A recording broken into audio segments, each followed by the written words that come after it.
Suatu sore Mbah Tamin pamit, ia akan pergi. Ia berpesan kepada Sri dan yang lainnya untuk tetap menjalankan tugasnya dan tidak melupakan pantangan yang sudah ia ucapkan. Salah satunya untuk tidak lupa mengikat Dela saat membuka keranda itu. Tidak lupa Mbah Tamin juga berpesan untuk tidak membukakan pintu pada malam ini. Siapapun dan bagaimanapun, jangan membuka pintu, ucap Mbah Tamin sebelum ia pergi melangkah menembus pepohonan hutan. Sri yang mendengarnya merasa merinding setiap ingat pesan orang tua itu. Hari sudah gelap. Sri menutup pintu dan jendela, lalu pergi ke kamar. Di sana ia melihat Dini sudah tidur. Di sampingnya Erna tengah meringis menahan sakit. "Kamu kenapa, Er?" Aku boleh minta tolong tidak?" "Minta tolong apa?" "Malam ini kan giliranku mandikan Dela. Bisa kamu gantikan gak? Besok aku yang gantikan kamu." Awalnya Sri keberatan, namun melihat kondisi Erna, Sri setuju menerima permintaan Erna. Sri bersiap mengambil air. Ia lupa bahwa air di gentong dapur sudah habis. Terpaksa ia membuka pintu, bersiap untuk menimba air dari sumur. Meski awalnya ragu, Sri mematung di depan pintu, lalu perlahan membukanya dan keluar. Entah perasaan tidak enak macam apa yang Sri rasakan. Malam ini lebih hening dari biasanya. Tidak terdengar suara binatang malam, seakan membawa ketakutan Sri yang selama ini ia tahan menyeruak keluar. Sri melangkah keluar. Ia cepat-cepat pergi ke sumur, menimbanya lalu kembali. Tapi dari sudut mata Sri, jauh di salah satu pohon besar di samping pagar bambu kamar mandi, Sri melihat ada wajah yang mengamati. Saat Sri menatapnya, wajah itu menghilang.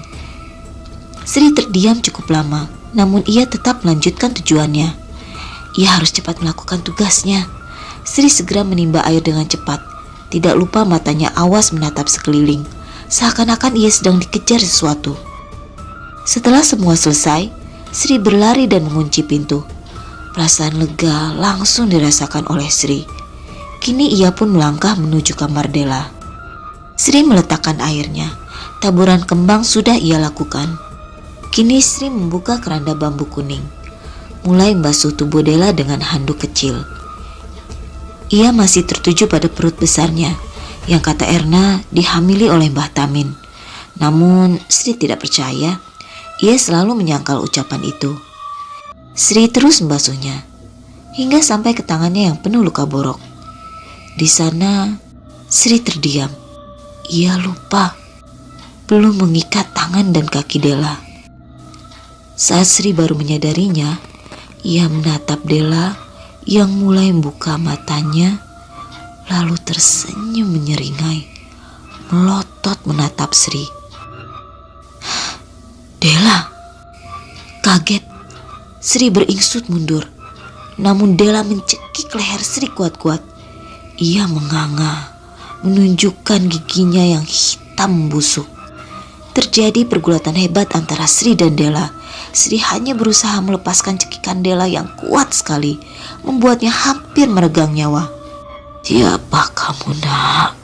tanya Dela.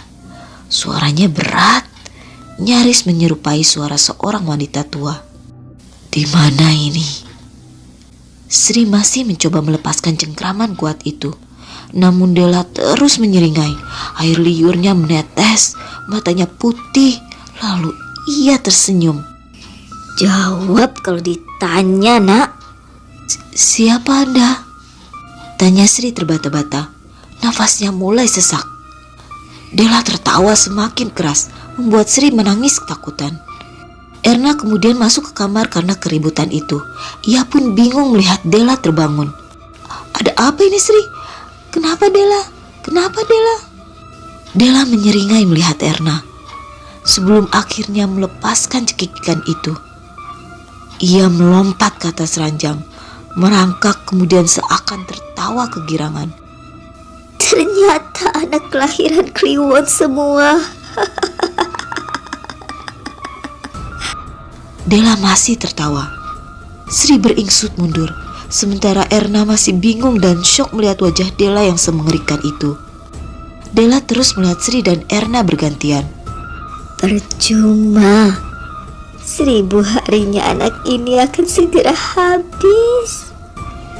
Kalian hanya jadi tumbal untuk anak ini. Della tertawa terus-menerus. Sebelum Sri melompat dan mencengkeram Della, ia mengguyur Della dengan air kembang itu. Lalu Della berteriak kesakitan. "Kamu ngapain? Ambilkan tali hitam itu!" teriak Sri pada Erna. Erna yang sempat kebingungan bergegas mengambil tali itu. Sri mengikat tepat di lehernya. Ada apa ini, Sri?" Erna ikut menahan tubuh Della yang meronta. Sebelum akhirnya Della menjadi tenang dan ia kemudian tertidur kembali, Sri baru mengikat tali itu dengan benar. Ia mengangkat Della kembali ke ranjangnya, menutupnya dengan keranda bambu kuning. Wajah Erna dan Sri masih tidak percaya atas apa yang baru saja terjadi. Erna mulai menangis. "Aku ingin pulang." Sri tidak berkomentar. Ia sadar bahwa sekarang ia juga ingin pulang. Hanya saja bila bukan karena sudah terikat dan pasti akan ada resiko yang sudah menunggu bila mereka pulang. Lantas, apa yang disembunyikan oleh Simbah? Sri menceritakan semuanya kepada Erna. Ia lalai dalam menjalankan tugasnya. Karena panik, ia membasuh Della tanpa mengikat tali di kaki dan tangannya terlebih dahulu. Namun gara-gara itu, Sri menyadari santet macam apa yang memasukkan iblis kuat itu hanya untuk menghabisi nyawa. Sri jadi ingat cerita bapak. Santet bukan hal baru di sini. Namun untuk melaksanakan santet dibutuhkan kebencian yang melebihi akal. Bila itu benar, kebencian macam apa yang bisa dan setega ini dilakukan oleh orang hanya untuk mengambil nyawa dari anak yang tidak tahu apa-apa. Namun dibalik semua itu, santet ini adalah kali pertama Sri lihat. Seperti ada teka-teki, seakan ada yang ditutupi, namun pasti ada jawabannya. Dan pasti ada jalan keluarnya. Namun, apa? Sri tidak tahu apapun dari keluarga ini, dan kenapa anak ini begitu berharga. Sampai Sri teringat. "Seudinon," kata Sri lirih. Ia melirik menatap Erna. "Jangan bilang kamu lahir di Jumat Kliwon." Erna yang mendengarnya kaget. "Kamu juga?" Sri merasa ngeri. Sekarang ia tahu sesuatu. Namun ada satu lagi yang harus ia cari kebenarannya. Bila benar, pertanyaannya lengkap. Begitupun jawabannya. Tidak hanya Della yang hidup di ujung maut, tapi mereka bertiga semua terjerat dalam satu garis weton yang sama. Sejahat itu keluarga ini untuk harga nyawa mereka semua. Lalu terdengar suara orang mengetuk pintu. Erna pun sama. Ia langsung berdiri. "Mbah Tamin pulang, Sri. Ayo, kita harus tanya orang tua asuh itu. Dia harus menjelaskan semuanya. Ada apa sama anak gila ini?" Erna pergi. Sri baru ingat pesan Mbah Tamin. Ia langsung bergegas bersiap menghentikan Erna. Sri lari mengejar Erna. Untungnya ia masih sempat mencengkeram lengan Erna. Lalu mereka terdiam di depan pintu rumah. Suara ketukan itu terdengar lagi. Setiap ketukannya terdiri dari 3 ketukan. Semakin lama, ketukannya semakin cepat, semakin cepat, semakin cepat. Sampai tidak ada ketukan lagi.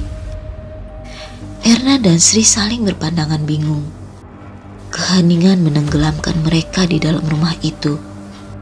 Sebelum sesuatu menggebrak pintu dengan keras hingga membuat mereka tersentak. Mereka hanya diam, berusaha tidak bersuara. Lalu dari belakang, seseorang melangkah masuk. Dini melihat 2 temannya terlihat kacau balau. Ia bingung, kemudian berkata, "Kalian gak dengar Mbak Tamin manggil?" buka pintunya. Jangan ngawur kamu. Namun Dini memaksa. Bahkan Sri yang memegang tangannya, ia pelototi. Sampai akhirnya mereka mengalah. Dini membuka pintu. Di sana Mbah Tamin berdiri. Ia hanya diam, menatap mereka semua sebelum melangkah masuk ke rumah anehnya. Malam itu, wajah Mbah Tamin tampak merah padam. Ia tidak berbicara kepada mereka, tidak membahas kenapa pintunya tidak langsung dibuka, padahal ia sudah memanggil-manggil dari tadi. Namun Sri merasa Mbah Tamin tahu bahwa ia baru saja lalai terhadap Dela. Sri dan yang lain mengikuti Mbah Tamin yang masuk ke kamar Dela. Lalu perlahan ia membuka keranda bambu kuning. Kali ini tanpa mengikat Dela terlebih dahulu, seakan ingin mengulang kesalahan Sri. Hanya Sri dan Erna yang memandang hal itu dengan ngeri. Sri mendekat perlahan, seakan ingin melihat lebih dekat apa yang orang tua itu lakukan. Lalu tiba-tiba mata Dela terbuka. Ia melihat Mbah Tamin, menatapnya cukup lama sebelum menangis meraung layaknya gadis kecil. Sakit, Ki. Sakit sekali. Dela hanya menangis. Mbah Tamin hanya bisa membelai rambut Dela, berusaha menenangkannya. Pemandangan itu seperti melihat seorang ayah dan anak yang saling mengasihi.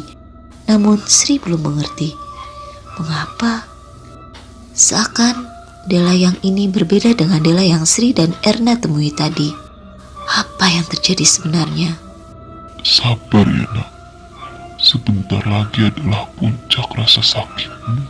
Ucap Mbah Tamin. Ia masih mengelus rambut Dela. Lalu Dela melirik Sri dan yang lain, yang hanya diam mematung. Tatapannya seakan mengucapkan, "Terima kasih sudah mau merawat saya." Mbah Tamin lalu mengikat tangan dan tali Dela. Tergambar wajah sedih di sana. Ia masuk ke dapur, mengambil sebuah kain putih besar. Saat Mbah Tamin kembali ke kamar, Dela menangis semakin keras. Ia berulang kali mengatakan, Jangan, Ki. Jangan kembalikan saya ke sana. namun Mbah Tamin tetap meletakkan kain putih itu, menutupi sekujur tubuh Dela yang meronta-ronta.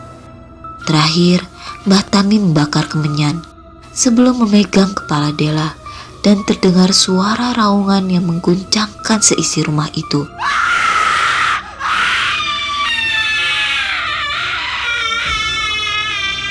Sri dan Erna sampai beringsut mundur. Sosok di dalam kain itu terus meraung, layaknya iblis yang Sri saksikan tadi. Kali ini Dini tampak terguncang, bingung. Ada apa sebenarnya di sini? Terdengar suara marah dari dalam kain. Ia adalah wujud yang tadi Sri saksikan. Manusia bejat. Mbah Tamin terus menekan kepalanya, membuat suara itu semakin menjerit marah. Setelah kurang lebih 5 menit Mbah Tamin melakukan itu, perlahan sosok itu mulai tertidur dan Mbah Tamin membuka kain itu. Ia melihat Dela memejamkan matanya. Sri, Erna, kalian ikut saya. Sementara Dini tetap di kamar. Hanya dia yang belum mengerti apa yang terjadi di sini. Mbah Tamin duduk di teras rumah. Kegelapan hutan benar-benar mencekam kala itu. Sri dan Erna berdiri menunggu. Sebelum Mbah Tamin menunjuk sesuatu di antara pepohonan. Kalian bisa melihatnya? Apa ya Mbah? Kata Sri bingung. Kesini. Mbah Tamin menempelkan jemarinya, menekan mata Sri. Ketika Mbah Tamin menekan mata Sri, membuat penglihatannya memudar perlahan. Setelah mencoba memfokuskan matanya, Sri melihat lagi apa yang ditunjuk Mbah Tamin. Bagai petir di siang bolong, Sri melihat banyak sekali makhluk yang tidak bisa dia gambarkan kengeriannya. Mungkin ada ratusan atau ribuan, seakan mengepung rumah. Butuh waktu lama sampai Sri akhirnya tidak sanggup lagi melihatnya, sehingga Mbah Tamin menutup kembali penglihatan itu. Ia mencabut sesuatu dari ubun-ubun Sri. Dengan mata menerawang, ia mengatakan kepada Sri, Raga yang dibuat mati adalah sebuah undangan bagi makhluk seperti mereka. Kamu lupa dengan perintahku, Sri. Itu sangat berbahaya. Bisa membunuh Dela. Jangan diulangi ya. Erna yang sedari tadi diam saja ikut berbicara. Mbah, tolong kasih tahu apa yang terjadi sama Dela. Kok bisa-bisanya dia mau bunuh saya dan Sri? Mbah Tamin duduk lagi, lalu mengatakan, "Berarti kamu sudah lihat." Itu adalah Jaya Jati yang ingin bunuh Dela, tapi tidak bisa karena ia butuh Singgarahane seperti sepasang suami istri. Santet 1000 hari hanya dimiliki oleh orang yang siap menanggung dosa dan siap mati bersama. Sri dan Erna masih terlihat bingung. Mereka tidak mengerti. Mbah Tamin menerawang jauh, menatap sisi hutan tergelap yang Sri saksikan dengan mata kepala sendiri, bahwa mereka tidak sendirian di hutan ini. Dengan suara berat Mbah Tamin mengatakannya, Terlalu awal untuk mengerti ini. Intinya, ilmu santet 1000 hari adalah pembuka ritual untuk menghabisi satu garis keluarga sampai habis keseluruhannya. Setelah percakapan itu, Mbah Tamin melangkah masuk ke dalam kamar, mengunci pintunya, membiarkan semua kejadian itu meluap begitu saja, dengan pertanyaan besar yang masih menggantung di atas pikiran Sri dan Erna. Pagi itu, sekitar pondok, kabut tebal menutupi seluk-beluk hutan, membuat pandangan mata terbatas. Sejak fajar menyingsing, Sri dan Nini sudah ada di sumur, mencuci pakaian untuk keseharian mereka, sedangkan Erna tengah membasuh Dela di dalam kamar. Sampai terdengar langkah kaki. Sri yang pertama mendengarnya. Ia berdiri untuk melihat. Dari jauh, sosok hitam muncul dari balik kabut. Perawakannya familiar. Denah pondok rumah memang sederhana.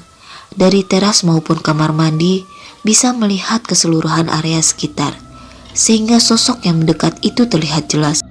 Semakin dekat sosok itu, Sri semakin yakin. Dan benar saja, ia mematung saat sebelum Dini ikut berdiri dan melihat apa yang membuat Sri tampak tercekat dalam ekspresi wajahnya.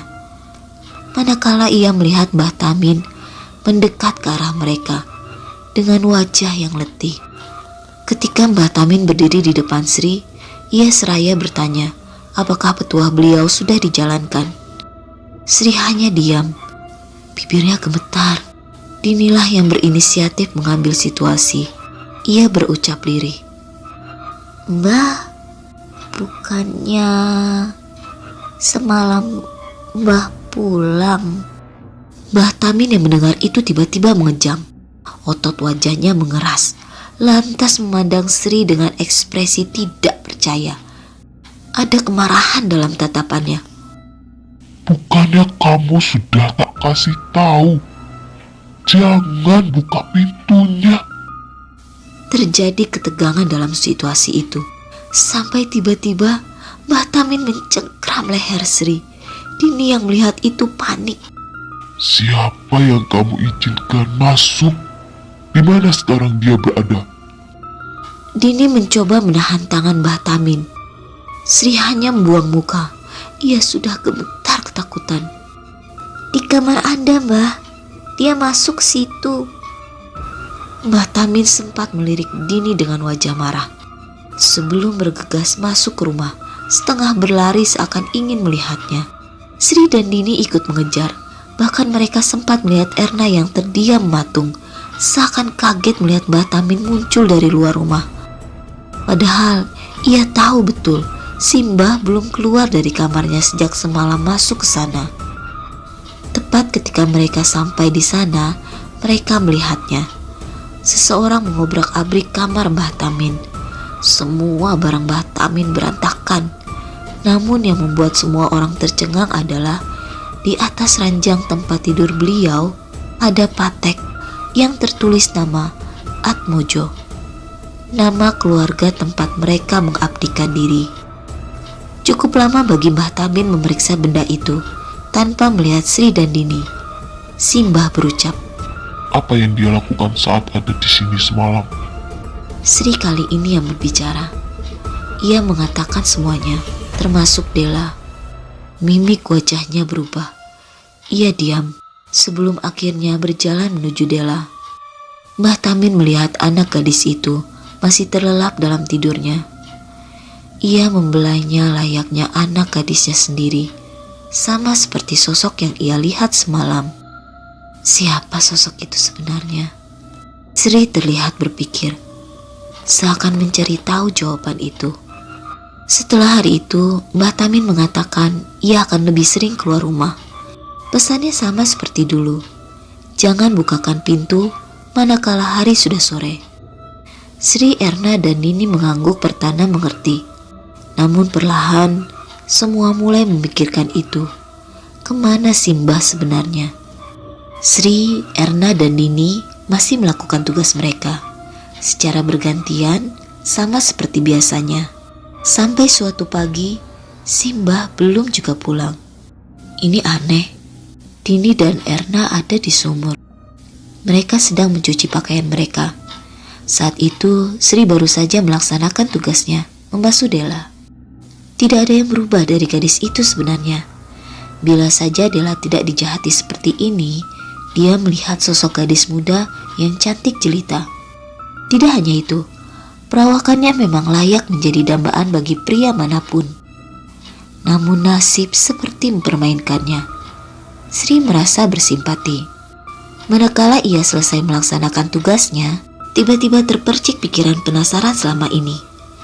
Bila dipikir-pikir, ia belum pernah masuk ke kamar Mbah Tamin, hanya melihatnya dari luar. Kira-kira apa yang orang tua itu simpan di dalam kamarnya? Setelah melihat dan memastikan tidak ada orang di sana, ia membuka pintu itu yang memang tidak dikunci. Sri melangkah masuk, melihat kamar Mbah Tamin. Tidak ada yang istimewa, selain benda yang sama yang ia temui di dalam kamarnya. Lalu mata Sri tertuju pada sebuah lemari tua. Ia menemukan pakaian Mbah Tamin. Tidak ada apapun di sana, bahkan di antara selipan lemari dari atas hingga bawah. Lalu mata Sri tertuju pada sebuah meja yang usang. Di sana ada sebuah laci kecil. Dengan jantung berdegup kencang, Sri membukanya, kemudian melihat isinya. Di sana ia menemukan pasak jagor. Bentuknya sudah sangat berantakan akibat dicabik dan ditusuk. Masalahnya, Sri tahu benda apa itu. Itu adalah benda yang sering digunakan untuk media santet. Apa yang sebenarnya orang tua itu lakukan? Tidak hanya itu saja, ada beberapa benda lain, sebuah cincin akik dengan batu merah. Dan terakhir, sebuah foto yang usang. Di belakangnya tertulis keluarga Atmojo. Ketika Sri memperhatikan foto itu, ia memekik ngeri. Ada Mbah Krasa dan seluruh keluarganya yang pernah ia lihat. Kaget, takut dan merinding. Itu yang Sri rasakan. Cepat-cepat ia mengembalikan semuanya, menutup laci itu lagi, kemudian melangkah keluar. Saat Sri membuka pintu, ia tersentak melihat Erna dan Dini menatapnya kaget. Ngapain kamu? Sri terdiam. Ia berusaha tetap diam. Gak apa-apa. Semalam Simbah nyuruh saya bersihin kamarnya. Meski curiga, Erna dan Nini menerima alasan Sri. Ia melewatinya begitu saja. Namun perasaan Sri pagi itu sudah porak-poranda dengan pemikiran-pemikiran gilanya. Sejak hari itu, setiap kali berpapasan dengan Simbah, Sri seperti terguncang. Ia tidak bisa menutupi ketakutannya.